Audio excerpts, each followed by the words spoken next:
Hello, everyone, and welcome. My name is Kirsten McNally. I'm an educator here at Cooper Hewitt Smithsonian Design Museum. Welcome to our virtual talk, April Greiman, Objects in Space. This program has been made possible by the Smithsonian American Women's History. Oh, my apologies, everyone. This program has been made possible by the American Women's History Initiative, and you can learn more at womenshistory.si.edu. This program features real-time closed captioning, so please hit the CC button on your Zoom toolbar if captioning would support your experience today. And we'll be together for about an hour, so until 6 o'clock or 3 p.m. Pacific. Take breaks when you need. We'll be recording this conversation. We're streaming live on YouTube. Hi to all the YouTube people, and we'll link it tomorrow for you to access. And of course, we are so lucky to have transmedia designer April Greiman with us. Tonight, she will be sharing work spanning her career, take us on a tour of her design studio in Los Angeles, Made in Space, and we'll end tonight's conversation with an audience Q&A. So as we move through the program, we welcome everyone to participate in the chat and add your questions in the Q&A box. And facilitating our conversation today is Cooper Hewitt Senior Curator of Contemporary Design, Ellen Lupton. So Ellen, I'd love to have you take it away. What a thrill, thank you. There is only one April Greiman, and today you will meet her in person.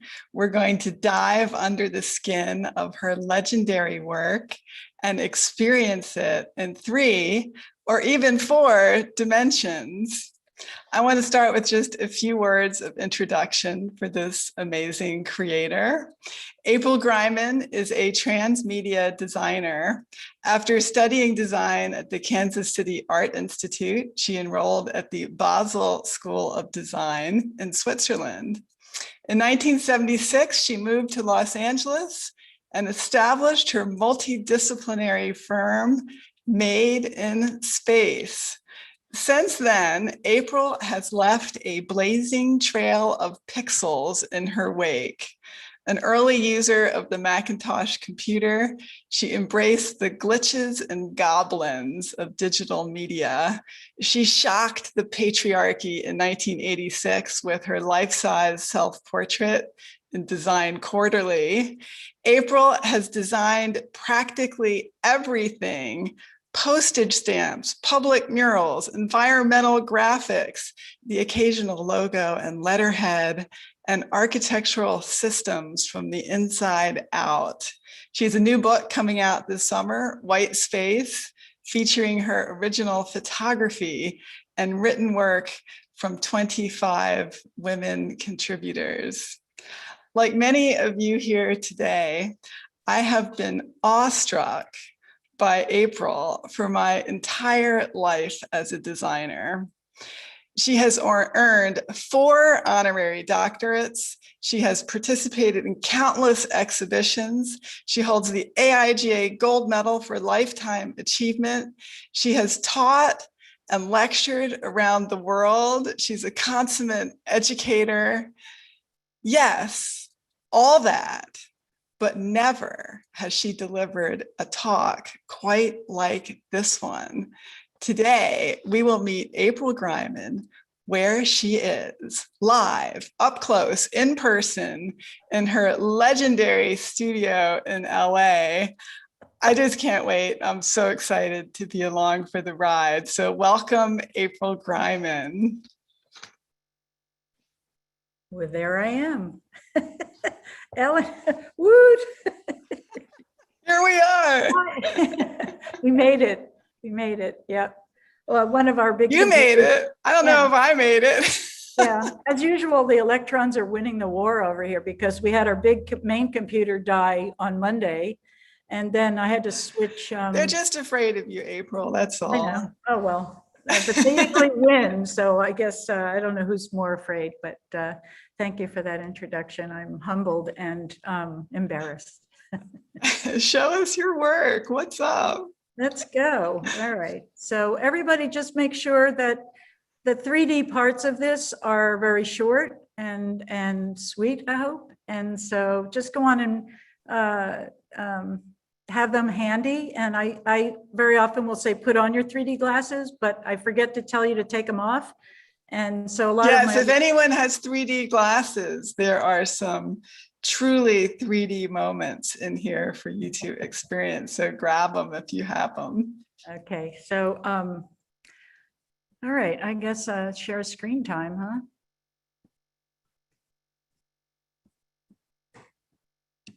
Oh, what a mess. Okay, here we go. We're rolling. Oh, I forget when you have to click, but I forget.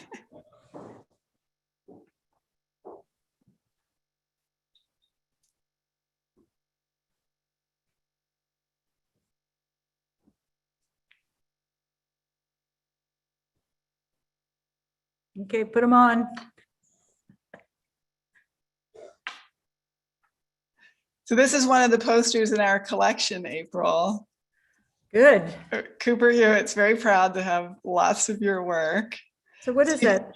38 years ago, approximately. I hate to count that far back, but No. yes, I think you're right. So So, tell us what's happening in the poster. Very simple assignment, particularly the way I solved it, but this is a poster for the Pacific Design Center. And it was for all the showrooms that were on the second floor. So the organization of them, their little bunch of them, I don't know how many were called PDC2. And I started looking at, the obvious thing is looking at their furniture, furnishings and lighting and fabric and all the things that would be in the Pacific Design Center. And as much as I like some of the really, really high-end names, brand names, there was a lot of furniture and lighting and fabric I didn't care for. So rather than start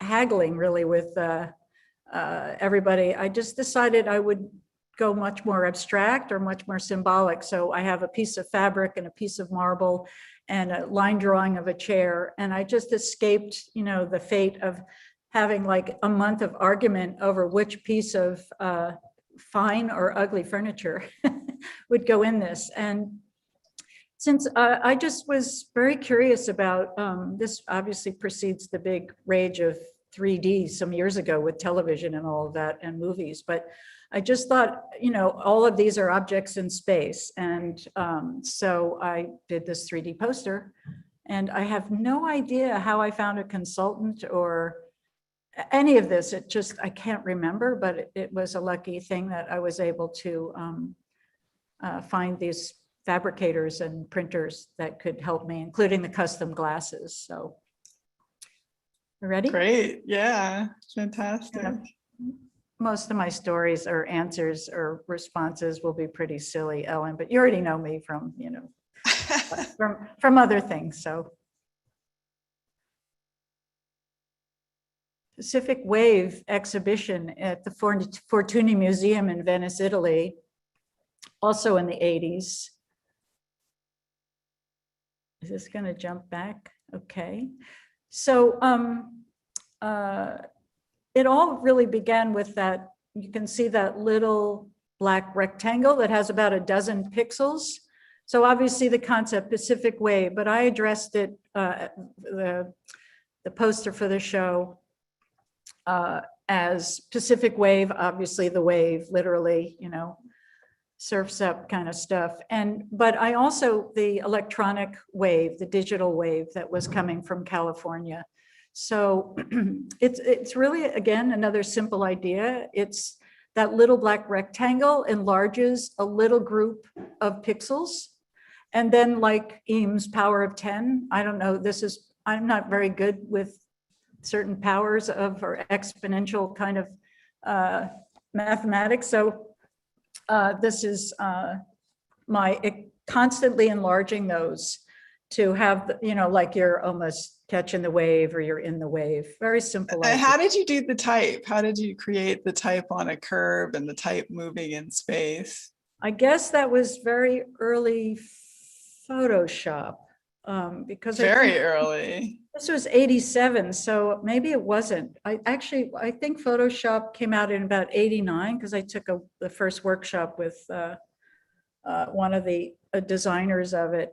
So this was 87. So maybe I used my Warhorse, always my collection of emigres, pre-postscript type fonts. And then I probably did this photographically then, I'm thinking. And the nice thing was that I sent all the artwork off to Italy, and it was printed in Venice, if you can believe that. Yeah, so that's how I Great. must have done that. Kind of crazy, huh? Yeah, it's amazing. Objects in space, words in And space. almost entirely abstract. Kind of, yeah, so anyway, and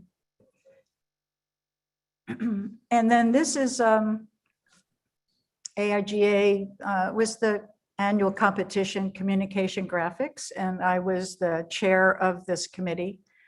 Had Sheila and Nancy and Lucille and Paula and Julie. And then, so all of our names are of course in pink. And then there was the token male Massimo, and he's in blue up the side there. And why'd you do first names? To make it more like girls getting together to kind of, judge some work. I'm also, I like informal and casual to kind of offset serious and traditional and more formal things. And so I also use, very often I use all lowercase when I'm typing, doing typography. I mean, not in everything, but so yeah. But this, yeah, so this is all caps and lower, but nonetheless. So this, this again, it's just was a curiosity for me, because I thought, well, there are some pretty interesting things regarding communication, you know. So first of all, there's my spiritual side. And so all the brains going from the root chakra just above the flame on the lower left. And so there are 7 brains for the 7 chakras. And so that's a way that our body communicates or receives communication through those energy centers. So it goes, yeah, I tried to color them a little bit the way the chakras would be known for color. But at the same time, on the top, nearly middle, is Scotty from Scotty's Castle in Death Valley. Scotty's Castle has been closed for quite a few years. It got flooded in one of the recent floods, and so it's closed. But I don't know why he's Scotty, but he was on my mind in Death Valley. And so I also found it curious that you don't think about it, but everything we see through our eyes is upside down. And it's our brain that actually flips it right reading. Don't ask me why. I just said I'm kind of curious about all this stuff. And I'm always curious about kind of science and technology and obviously some spirituality thrown in. So yeah, and so I used X-rays and different things. There's the fish. How's that for an answer? Fantastic, beautiful.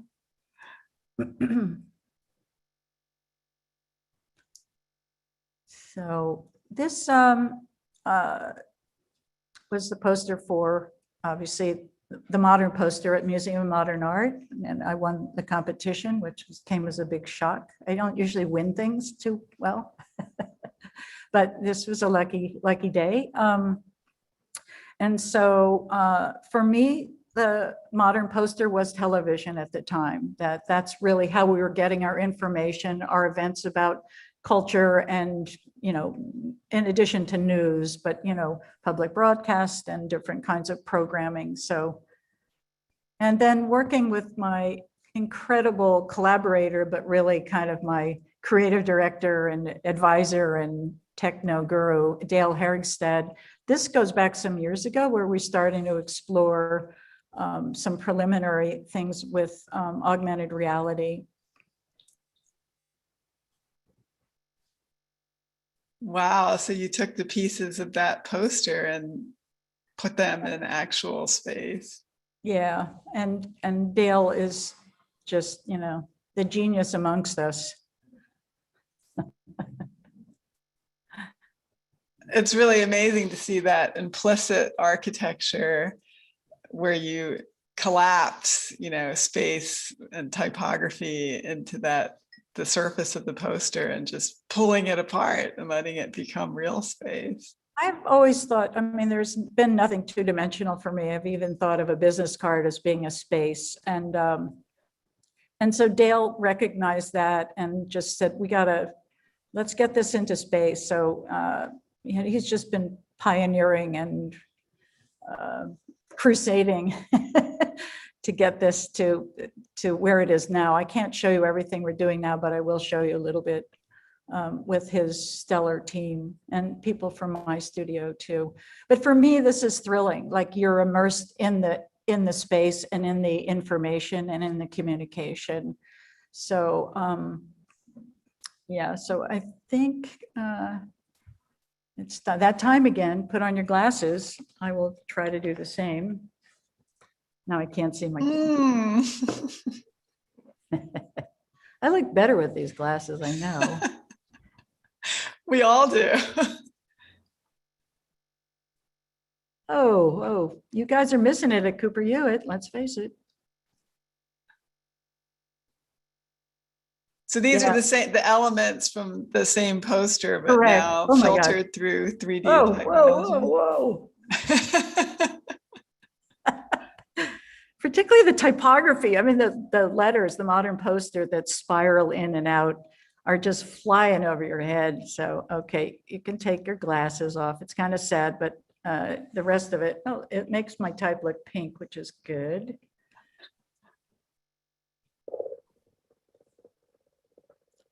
And so, again, my fascination with learning more about science and space. That's the sound that's been recorded from solar flares. It's a real authentic sound. So Design Quarterly, pretty much everybody knows about my boldness. Some say courage.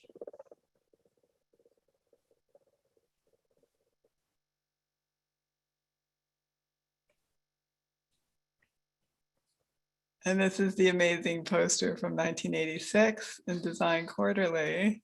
Yeah. That is life size and a life size centerfold. I always saw it as a joke on the Playboy centerfold.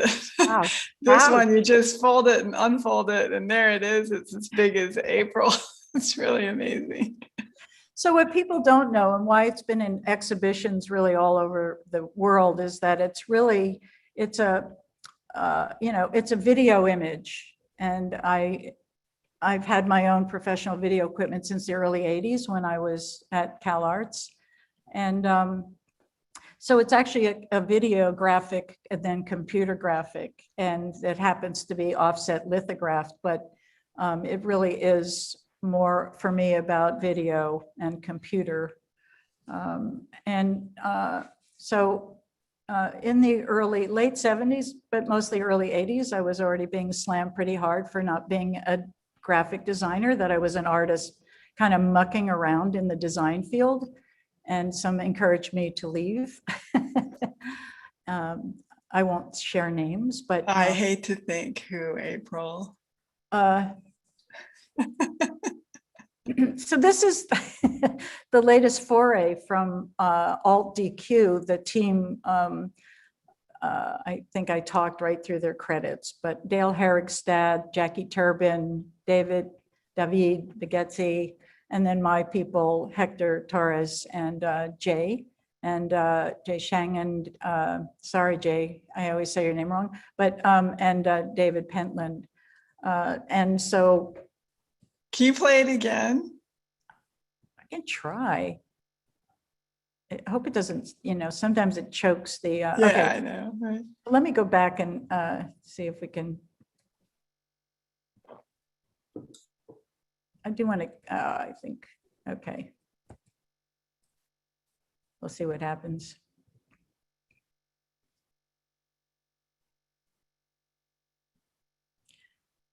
So I was struggling with those kinds of remarks as an early kind of pup in design. And so I was trying to think what makes sense. Maybe I should just continue on my path with photography and art. And I was fortunate to be head of design program at CalArts, in which I started exploring other media that I was really interested in, including video.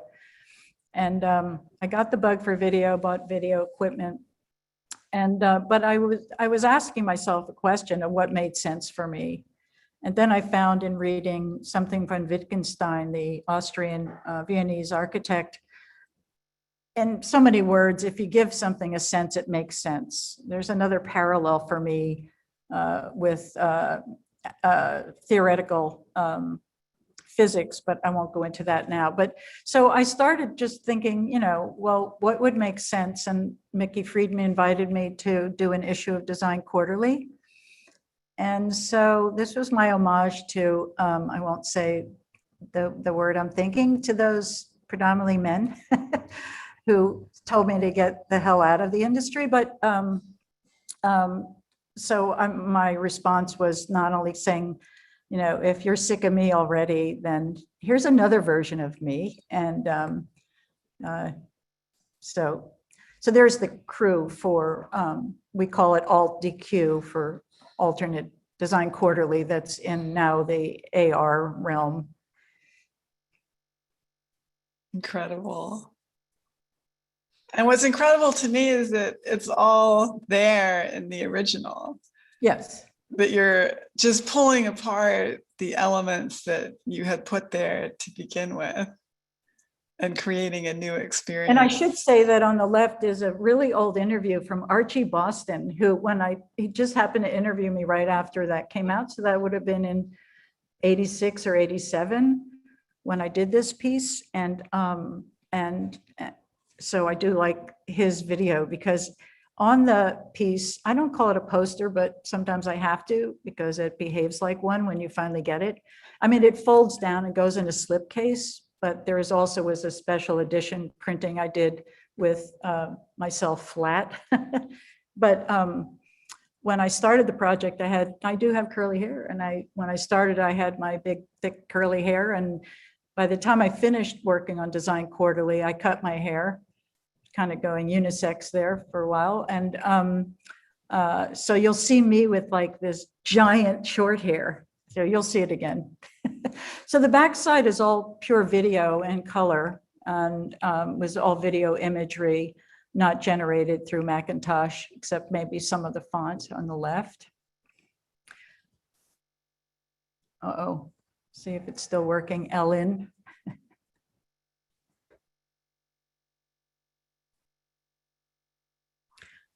I love my little astronaut. He's always just, he just keeps flying through this, and he just is tireless. There I am, see, big short hair. It's hysterical. Right, and seeing the video moving is so cool. No. It's ghostly, right? It's like, oh, there he goes, April diving back from in. the past. One of the many me's, many me's.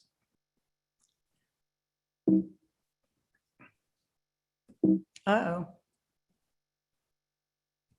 Uh-oh, we're stuck. Just click on the screen itself on the image and you probably get it back. There you go. Thank you, Ellen. Oh. This is a laptop I've never even used. So the reason I included this project was, again, thank you, Mickey Friedman, for doing so very much for me in my career and being so understanding and supportive. But this is, what happened here? I think when I went back, so to do the poster and billboard for the Graphic Design in America show, it was a traveling show that was inaugurated at the Walker. And I go back. I hope it works again. So again, the idea is to use the American flag, an obvious symbol for America. It's kind of probably problematic right now, but the image really takes the whole history of graphic design, which goes the left, you'll see on the flag, you'll see the steel engraved stars, which I got from a stamp or something. Then the next group of stars enlarged is offset lithography. Then the next part of the stripes is videography. And then finally, the last pixelized version of the stripes on the flag is computer graphic. And so in a way, graphic design equals technology. And then it's a very simple idea that it shows the evolution of graphic design from its first incarnation and technology to present time.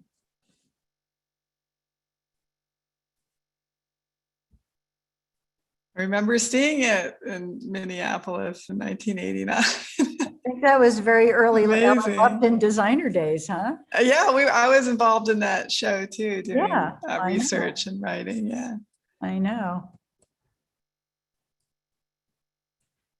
And then I thought, so that, in a way, that was the first, kind of the first time I had the opportunity to work with scale change, which I think was really important, and objects that change scale, or that really objects that are transmedia in nature, which means you can start off with one thing and you can scale it up, change materials, change means of fabrication. So this is my 8,200 square foot mural, which is at the metro station at Wilshire, Vermont, Los Angeles. And this was, I rented a webcam and I documented the 28 days that it took to, as the fire department decided in the last moment, the digital video image couldn't be digitally printed.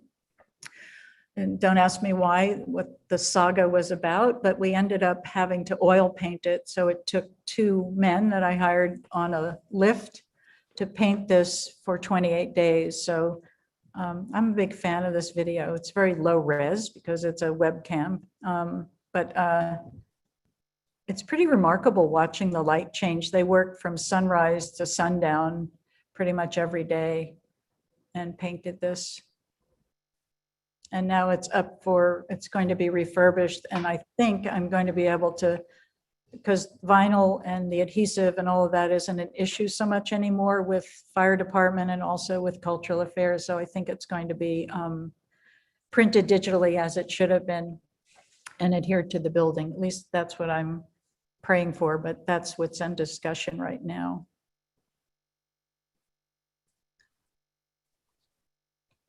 So you're going to show us some of your architectural work. I'm going to show the work I've done in color and materials for architects and buildings. So this was a project, the Orange County Great Park, working with Ken Smith, the master landscape architect, and Mia Lair from Studio MLA and IDA, that they've changed their name, but that was their name. They did a great amount of design and all of the drawings and some of the technical things for us in collaboration. The brand. And so we pioneered some materials. We pioneered some integral color acrylics and for the signage. And we presented many other things that have never have been built on the 1,400 acre park, but a great amount of our collaborative team got implemented.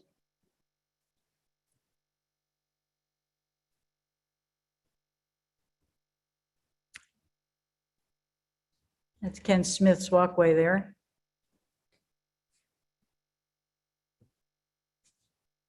And this is very subtle right here. There we go. I'm having to click a couple times. So this is a project done in Nagasaki Harbor in Japan with Roto Architects. And this is incredible. I actually did pretty much every project I've done now, regardless of scale. I visited the site. And this is in Nagasaki Harbor. And it's a Mitsubishi building. And it takes up a huge amount of space in the harbor. And so the context and the concept really was to find a color palette that merged with the natural environment there, and was very simple. So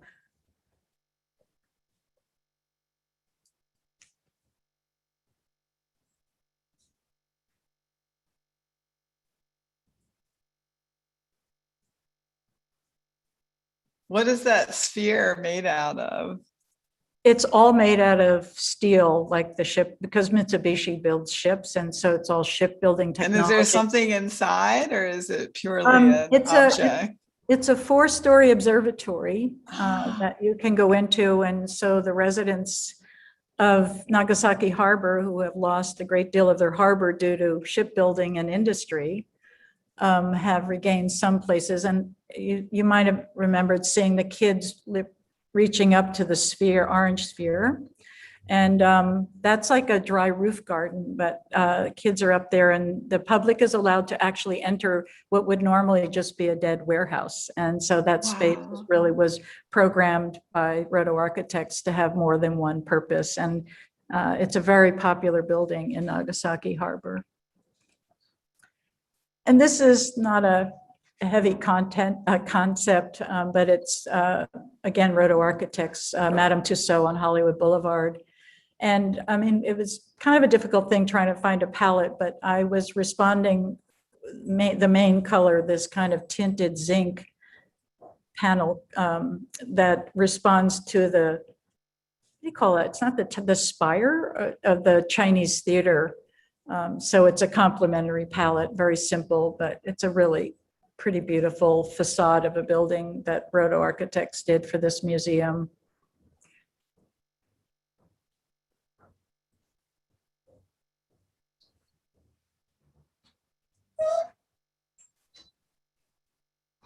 And I'm showing this because I work with different size objects in space, but also because none of the color palette work I've done since 1989 has ever been published in the context of design magazines or journals or anything, actually. So, it's been a fairly sizable but also important part of my career. So this is probably the richest of the research I could do to develop a color palette. It was at Sinta Galeshka University in South Dakota. And so learning a lot by research and also narratives from Native Americans. They have a rich tradition of obviously symbology, cosmology, numerology. And so I took some of that, the 4 directions, one metaphor from one of the kinds of winds, and colored this building interior and exterior based on that research.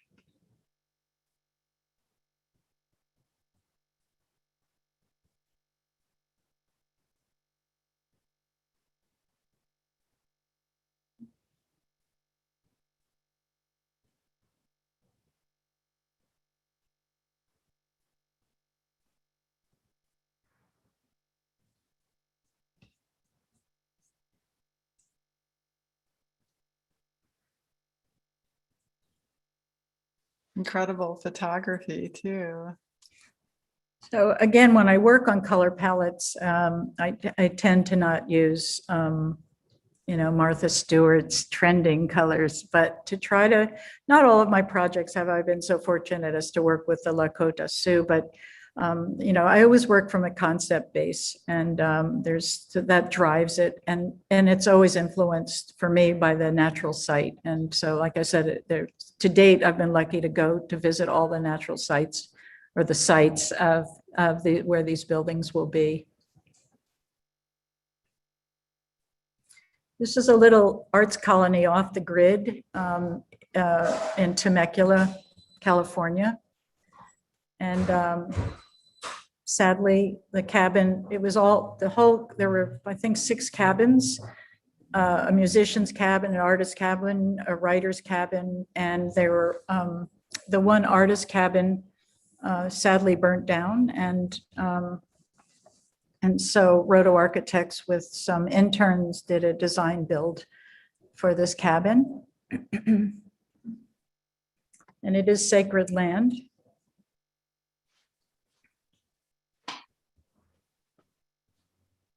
And so I based the palette on the myth of the phoenix. So exterior had the warmer color, fire colors, and the interior had some of the that incredible blue that you see in the middle of a really hot fire.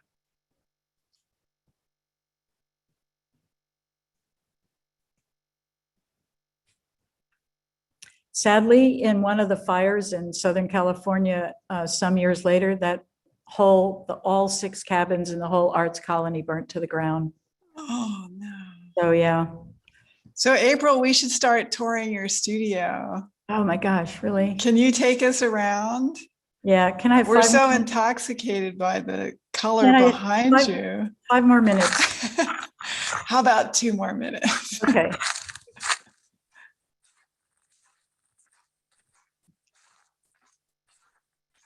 We're just about done, Ellen, honestly. It's all amazing. So this would bring us to the end of the show, the keynote presentation, which has to do with the photography. And oh my God, have I been there the whole time?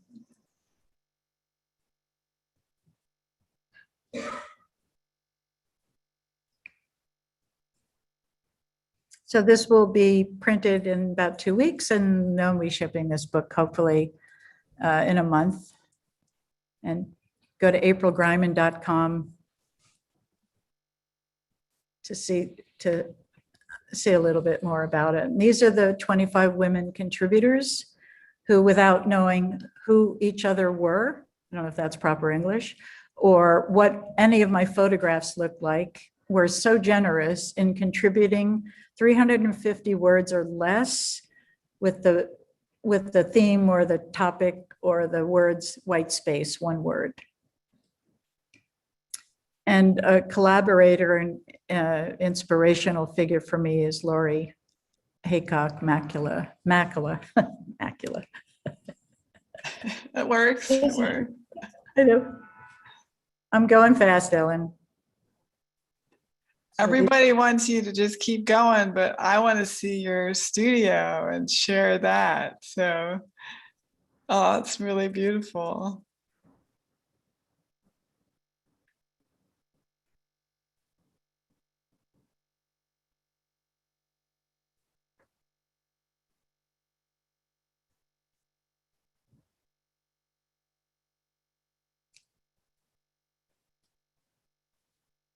This is a little appetizer of what the 118-page book is.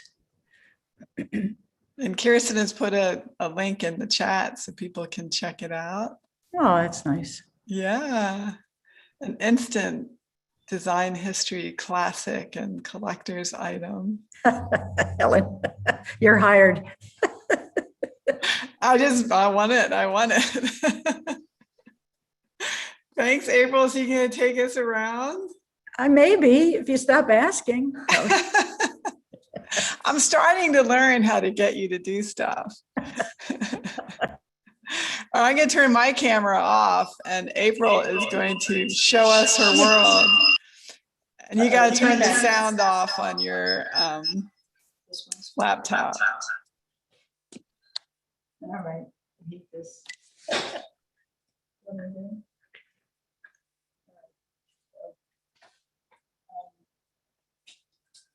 You can go, just go over here.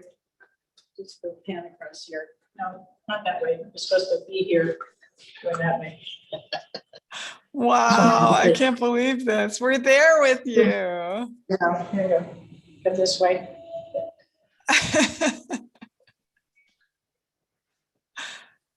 And you're gonna, so these are, can you hear me? Oh, yes. Okay, so my husband, who's an architect, Michael, we devised this track system. So when I have a 50-inch color printer, and we do our own large scale prints right here. And when I'm printing and testing them, then we mount them and on these sliding panels. So this is an example of those.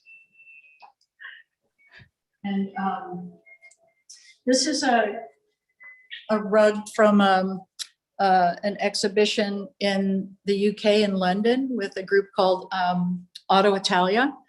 And I was one of 4 artist groups that had an opportunity to show. The show is called Misinformation.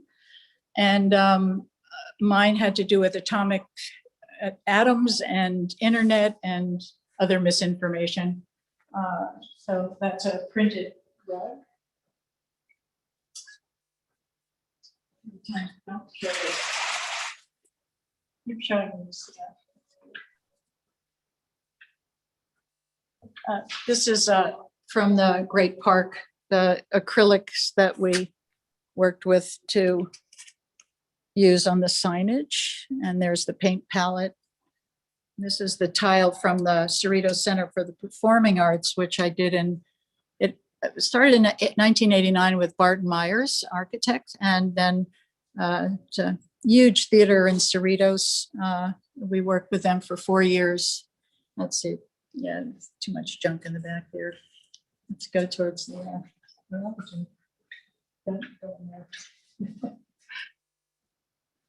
This is our conference room. And come over this way. And more sliding panels for test prints. One of them is trying to jump off the wall. It's very old. And we have a great view out dirty windows of the Eastern Building. Looks like Gotham up there. And the Orpheum Theater right next to us. This way. Oh, you guys are supposed to just come walk. Where's Sherry? She's not doing it. How do you go about picking the paint colors?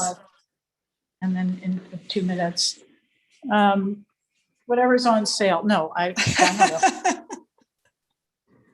know. This is our lunchroom. And this is a surfboard that I commissioned from Sean Fell, who's in Florida, that does custom surfboards.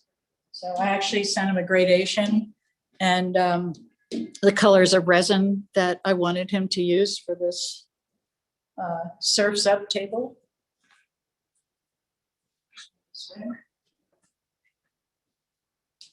And this is a model that was built for the Wilshire, Vermont. When we were testing it, we also worked to show the client and the city, the cultural affairs people. We worked in SketchUp from modeling, and this is the original art for the mural.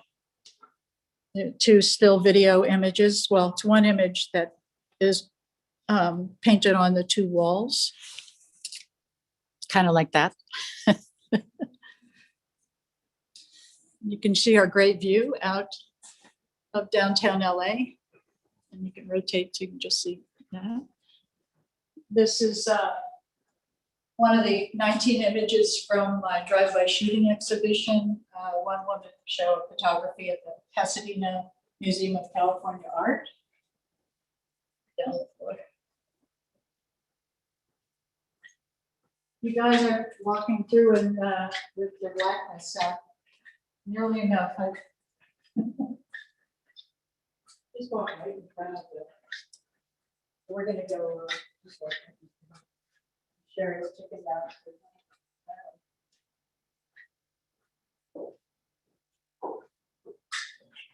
I'll show this.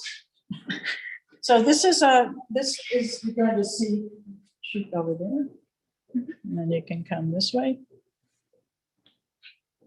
This area was designed, this little platform, my veranda, was supposed to be for my little table and chair that I could just read and have a quiet zone.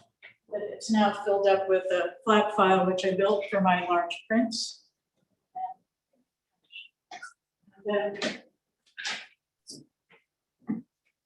And then I collect children's chairs. This is a tonette. I think I got in Vienna or Berlin. This is a Stickley hall chair. They're all children's size. And then the other famous chair is the Biedermeier, and that's Astro Girl, who's hogging it right there. And then I also collect, let's come over here. And over here is Okay, so a long time ago, I collected this Astro Boy in Japan, like my first trip there in the early 80s. And then found that there were Chinese knockoffs. This is Wee Wee Boy. And you put the water in here and then you pull it down his pants and Wee Wee comes out. There's a lot of Chinese knockoffs, of course, of everything. But simultaneously, I started collecting virgin statuettes. So if you look there, tons of virgins. I have no good explanation of why that appealed to me, but I collect them from all over the world. There's another display of them. There's some really beautiful ones. Yep. And then there's some men like Michelin Man, Doughboy, Big Boy, of course, and big old Ultraman. And then there's some hybrids, or I don't know what's going on here. This one belches, but I won't demonstrate that. This is another belch boy. That's a little creature, and that's a belch coming out, supposedly. There's Big Boy. There's a virgin. They're everywhere. Was Belch Boy a thing? Like I could go and get a Belch Boy Halloween costume, or in China, I think so. He's amazing. Much. I know. He's very top heavy with his belch, very often falls over. And Doughboy, of course, his legs are pretty useless. So he's like, no, you know, come on. Yeah, that guy's somewhere in the mix here. And yeah, okay, go for done with the tour. Great. Well, you want to sit down and we'll ask you some questions? I forgot about that one. Okay, so that's what breaks. I heard you had a George Cherney chair. It's Norman. Norman. It's Norman Cherner and George Cherner. Yeah. All right. Got it mixed up. Well, can you show us the chair and you want to sit in it and we'll ask you some questions? Where are you? Oh, you want to see my picture? I'm back. Hi, April. So, that's a great spot. All right. So we're going to have questions for about, 7 to 10 minutes here. So please add them to the Q&A. I have to say, April, somebody has asked you to name names about who tried to get you out of the design world. Maybe just give initials. It could be sort of a game. I'd rather not. All right, I certainly appreciate that. I have a question here about what tools are used in creating the AR experiences. What? What tools? How is that created? How do you feed in graphic design into AR? Well, truth be told, and I'm pretty sure Dale Herrickstad is watching, but all of this is done by, are providing individual images retouched from Photoshop, and then sent with transparent backgrounds. And all of this is done in, Cinema 4D and Unity. And I think those are the main, you walk right in front here. And those are the main, just keep going. We're pretty busy here, so we have to. Anyway, yeah, that's it. I mean, I am so not the person that's working on this technology, I'll be honest. And I, input to it and I provide things, and then we talk about different ways that I'd like to see it. And there are way more advanced versions of this, Ellen, which I didn't show because I didn't want to make it all about that. But we're actually putting much more time into creating layers or spaces that have much more immersive and interesting, deeper information that, you know, like the narrative for Design Quarterly would be part of that. And then you can jump to original video, and then you can also look at it in terms of the technology part, and then you can also look at it in terms of the science. So those are the things that are what pretty much all my work's about. And so those things are being layered and kind of spatialized. But I could, you know, the AR thing could be a whole session in itself. So I just showed you kind of the fun stuff. Great. I see Hector in the comments has said that Unity and Photoshop layers are used, which is kind of interesting because you go back to the beginning of Photoshop. You were one of the first people to use it, and now you're using it in this completely different way. So that's cool. I have a question for you about your own education. So in one of the interviews that I watched, you mentioned that when you were a student of Armin Hoffman back in Basel, he never once spoke to you. You know, why? That's, I tried not to take it personally, and it was very clear that I wasn't doing anything particularly interesting to him. But I found out, you know, there was this seminar for Hoffman when he turned 100 last year, and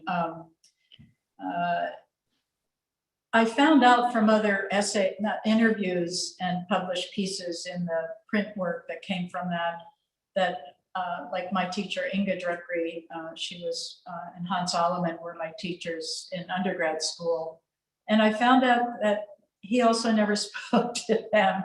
So after, like, you know, 50 years of sweating it, you know, why he never spoke to me, I found out that was fairly common. But you know, if you read that, then you probably read that I said it was my first experience as Zen, and that was, you know, just learning to keep looking and learning to see by looking, or learning to look by seeing, or whatever.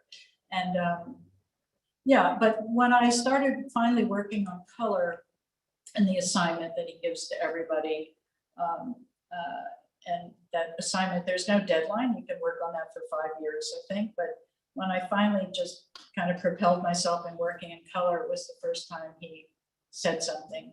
However, it wasn't in Basel. It was the summer after I left Basel, and I was living in southern Switzerland, the Italian part of Switzerland, near the Hoffmans, and he came and watched some things I was doing, and he kind of patted me on the shoulder and said, "That's very interesting." Wow. But I was— He'd never seen color before. But you shocked him. Well, I was working with day-glow colors, and that was pretty red, you know, particularly in Switzerland. So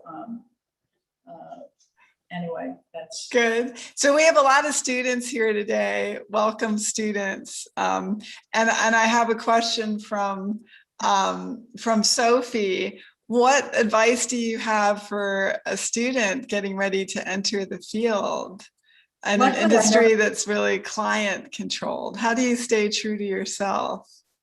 Well, first of all, I never give advice. That's one of the smartest things about me. Yeah, that would be my answer. I don't give advice. I'm not that stupid, you know. Okay. Sorry, I'm not trying to be cheeky, but I just, yeah. Okay, so no advice. I'm going to try another one.